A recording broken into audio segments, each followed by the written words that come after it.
Friends, what we're about to discuss represents a genuine turning point in this conflict. And before we dive in, let me be clear, this is not speculation.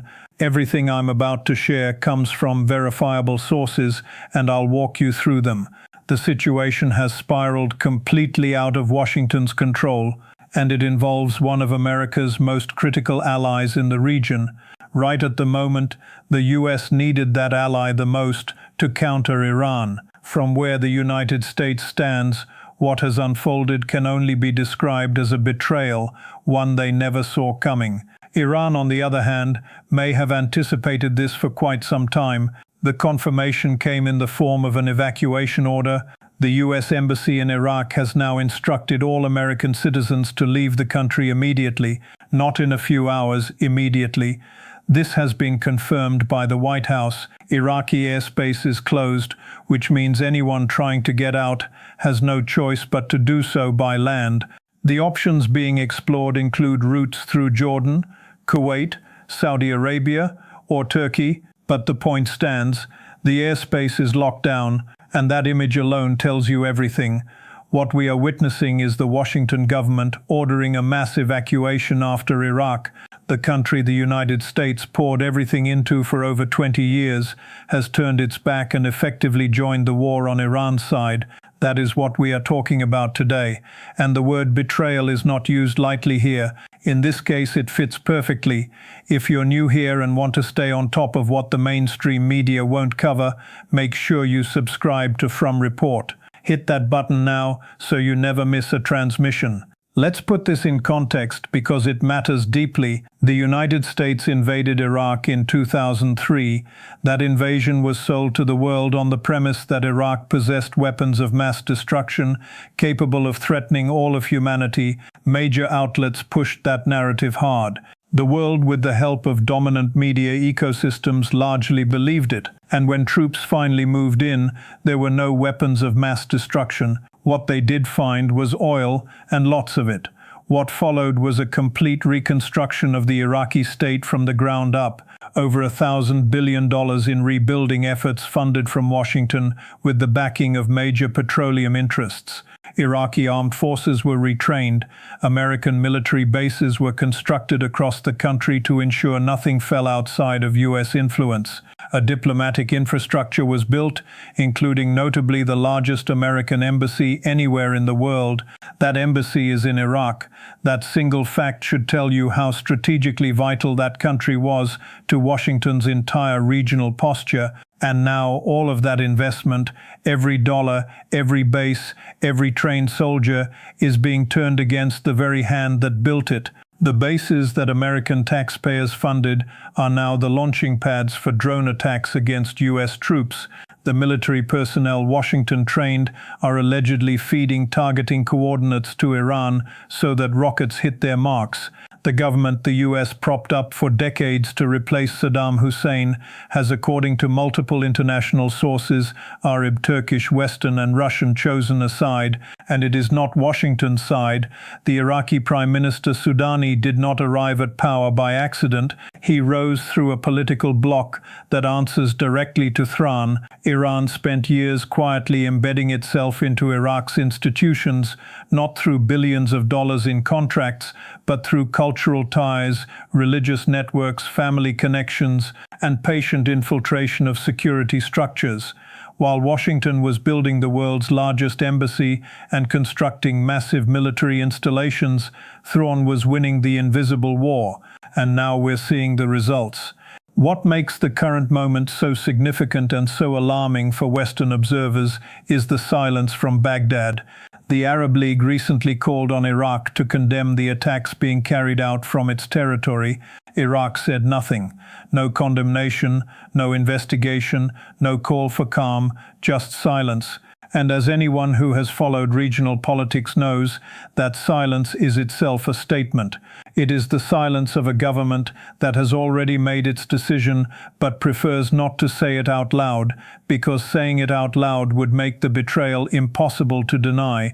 If this analysis is connecting the dots for you in a way that mainstream channels never do, subscribe to From Report and share this with someone who needs to hear it. In the last 72 hours alone, attacks on American military targets in the region have intensified beyond what any neutral interpretation can explain away. Iran has openly claimed strikes against U.S. air bases in Iraq and other Gulf locations.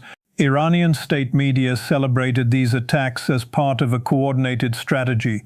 What was once framed as the activity of rogue militias is now being presented openly as a conventional military campaign, one in which Iraqi regular forces and Iran-backed militias appear to be operating as a single unified army. That assessment is shared not just by outside observers, but reportedly within the Pentagon itself. The embassy warning issued in recent hours is about as blunt as official diplomatic language ever gets. It states that armed factions aligned with Iran have carried out attacks against American citizens and U.S.-linked targets across Iraq, including in the Kurdish regions.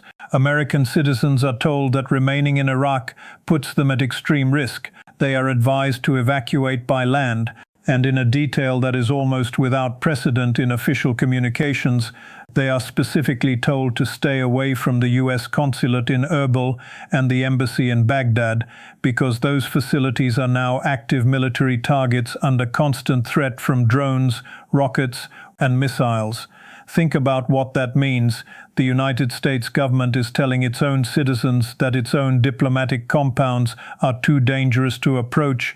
The safest thing an American can do in Iraq right now is not go to the American embassy. This is not a precautionary alert. This is not a routine elevation of threat levels. This is a full evacuation driven by the fact that the country Washington invested more resources in than any other in the region has become a platform for attacks against American forces. Iraq is not just failing to stop the attacks. According to available intelligence, elements within the Iraqi state are actively enabling them. The air defense systems installed by the United States, maintained with American training, are apparently switched off at exactly the moment they are most needed. The question being asked now, and it's a legitimate one, is when exactly this shift began. Were some of the incidents previously classified as accidents or friendly fire something more deliberate? Were systems always going to fail at a critical moment? These are uncomfortable questions, but they are the right ones. Now here's what makes this potentially worse than Afghanistan, and that is saying something.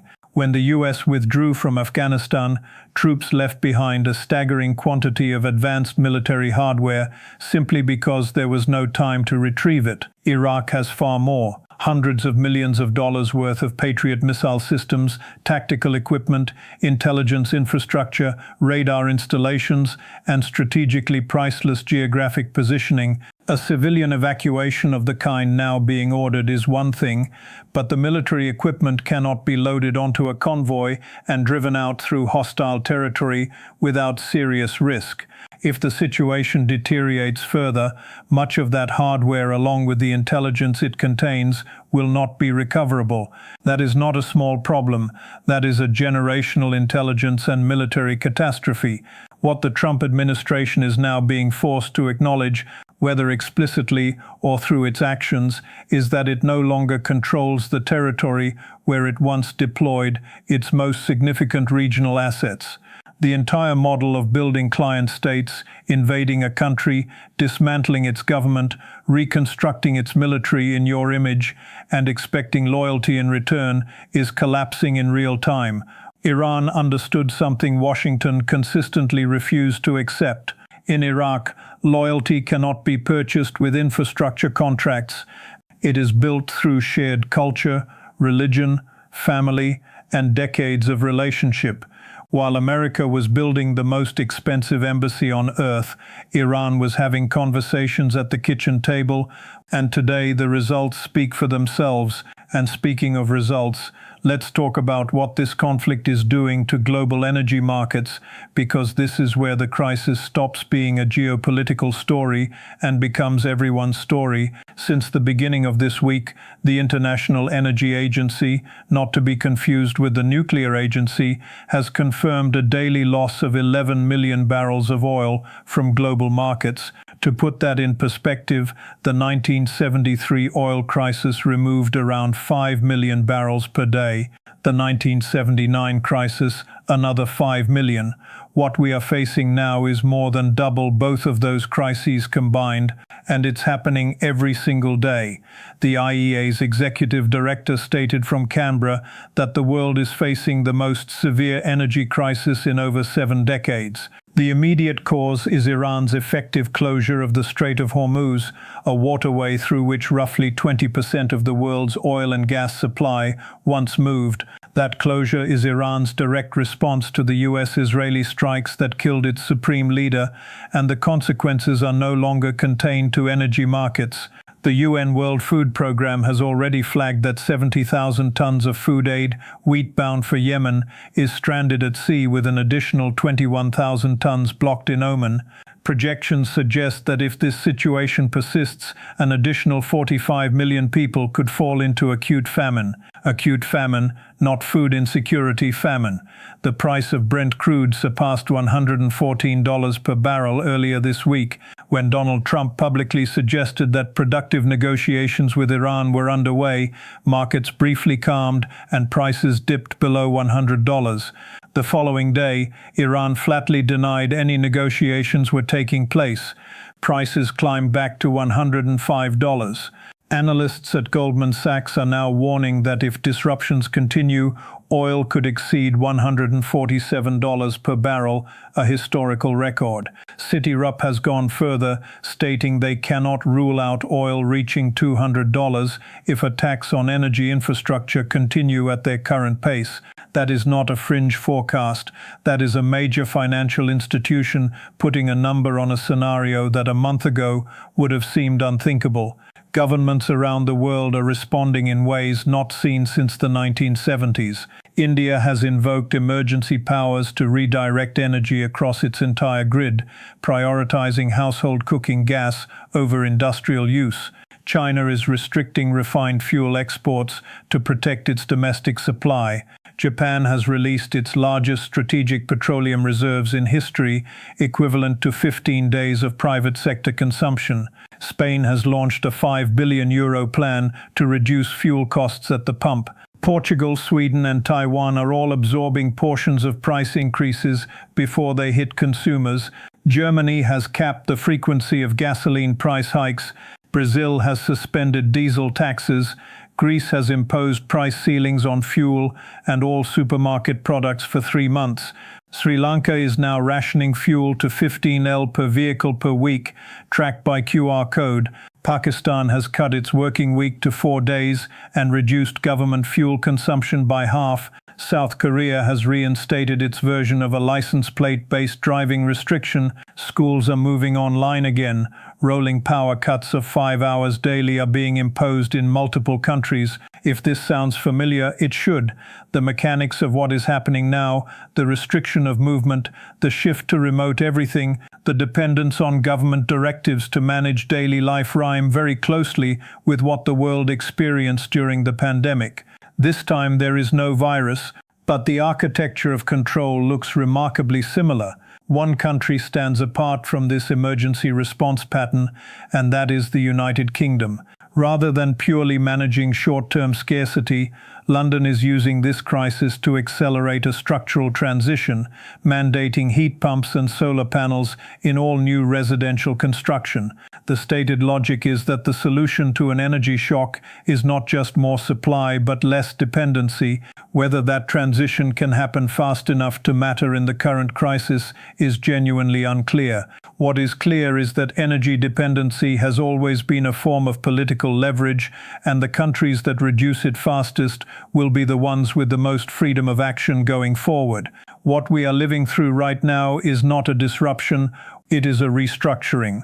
The global energy architecture that the world relied on for decades is broken. The geopolitical scaffolding the United States spent trillions building in the Middle East is cracking, and the decisions made in the next few days in Baghdad, in Thran, in Washington, in Beijing will shape the next decade in ways that are still very difficult to fully calculate. We will continue to follow every development closely here on From Report, bringing you the analysis that mainstream outlets won't. If you haven't subscribed yet, Now is the time, and share this transmission with anyone who's trying to understand what is actually happening in the world right now. We'll be back with more shortly.